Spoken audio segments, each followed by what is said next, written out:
Hello, ladies and gentlemen. Welcome to my channel. This is Tanush, and today we'll be discussing on a very interesting topic, which is, indications of divorce in a chart. So my throat is very bad. You'll have to bear with me. So I'll try to keep this as simple as possible. So to start with, the main karaka of marriage is Venus. So what does Venus represent?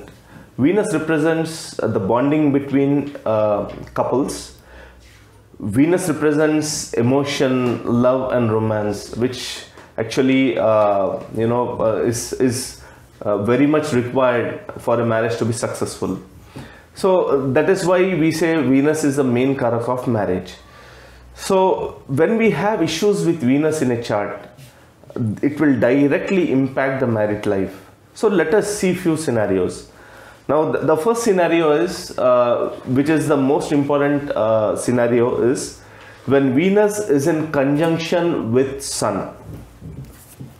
Now as we all know, Venus represents our emotions, it represents love, romance, bonding between partners, whereas Sun is considered very hot planet. So when Venus and Sun come in conjunction in any sign in the chart, and if the conjunction is too close, which means it is between 0 to say 7-8 degrees, quite close conjunction, then Sun being a very hot planet, it burns away the qualities of Venus. So the qualities of Venus which we have discussed, like the emotional bonding, the love, romance, part is burnt out, which means that the marriage becomes quite dry. There are no emotions, and couple will not feel the kind of bliss one experiences in the married life. So Venus here deprives the couple of satisfaction, and ultimately in long run it might lead to divorce. So this is one indication.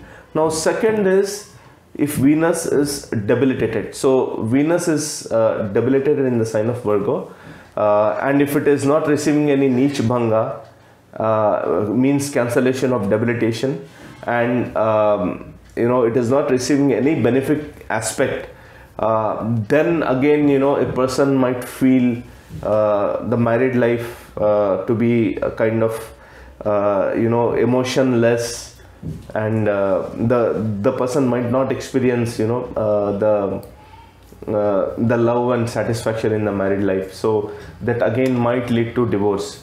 So the third scenario is when Venus is retrograde. So we have to understand the concept of retrograde. So all the planets are moving in a direct motion. So sometimes what happens, the speed of the planet actually comes down, and relatively it seems like the planet is actually revolving in the opposite direction, which is known as retrograde. So when a planet is retrograde, a person tends to do things specific to the planet in the chart multiple times. Like suppose Venus is retrograde, Venus is karaka of marriage. So the person will get married, person will not find any satisfaction in the marriage, and the person might again go for a second marriage, and in the second marriage the person will find satisfaction, and then he'll settle down, he or she will settle down. So that is what a retrograde Venus would mean. So a retrograde Venus with a functional malefic or a natural malefic gives a strong indication of divorce, unless a very benefic planet is again aspecting it, or it is sitting in a very good nakshatra. Now this is so let us see another scenario with Venus. So if Venus is with Rahu, so this I have discussed in my previous video. So when Venus is conjuncted with Rahu in very close degrees, so Rahu is not a satisfied planet. It always aspires for something more and something new.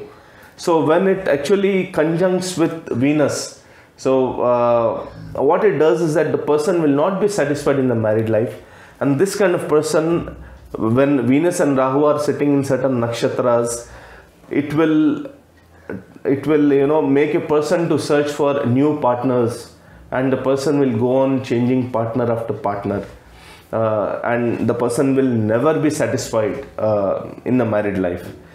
So these are some of the conditions of Venus which will impact the married life.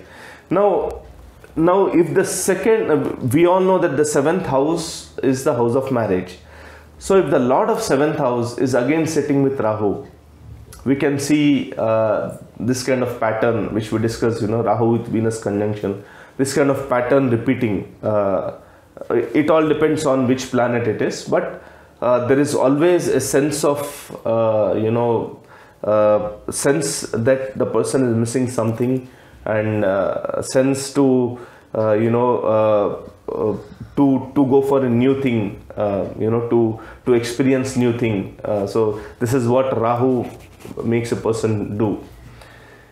Now let us see how Mars impacts a marriage.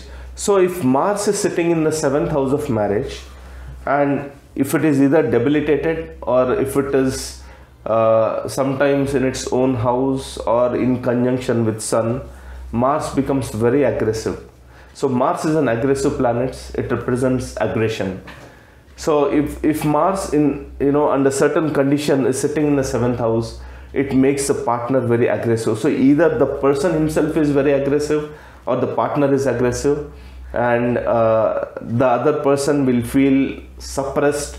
The other person will feel that independence is lost, and the person will not be able to do anything independently.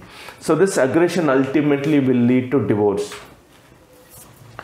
Now another condition might be the 7th house Lord being debilitated and sitting with either a functional malefic or a natural malefic, and not receiving any benefic aspect. So that can be another condition. Now if we discuss another condition of the 7th house, if the 7th house is under Papkartari Yoga, which means there are 2 malefic planets on either side of the 7th house, that is in the 6th house and the 8th house, then the 7th house feels the pressure. The 7th house is under tremendous pressure, and ultimately this brings a lot of dissatisfaction in the marriage.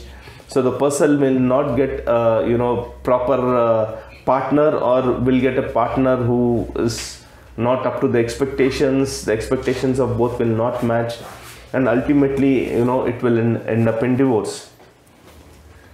Now the final scenario which I would like to discuss, this I've discussed in my previous video also, is when a person is supposed to get married at a later age.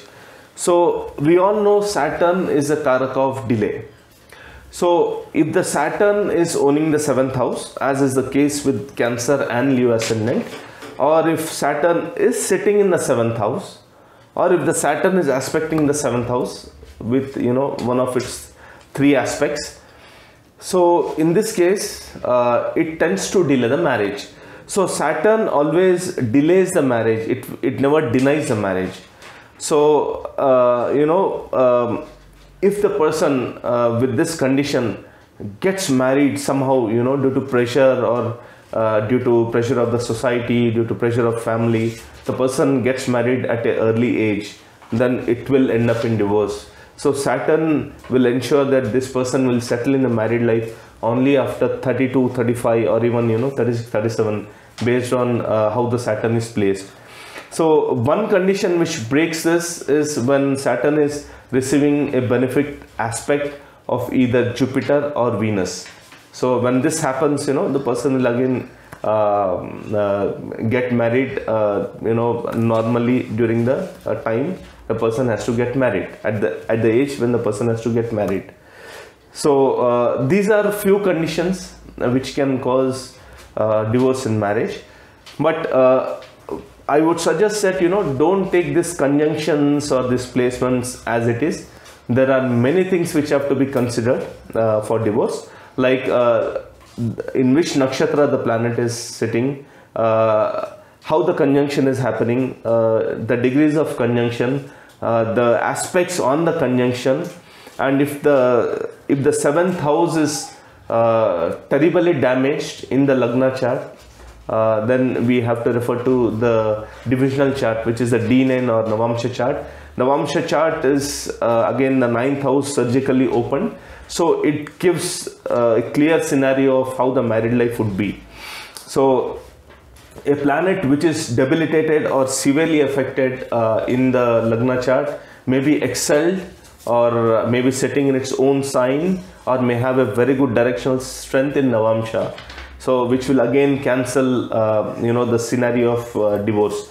And this is how the balance is achieved. And many people, even though many couples, even though they don't agree with each other, they have difference of opinion, they still are married and they continue with their marriage till the end. So thank you so much for watching the video.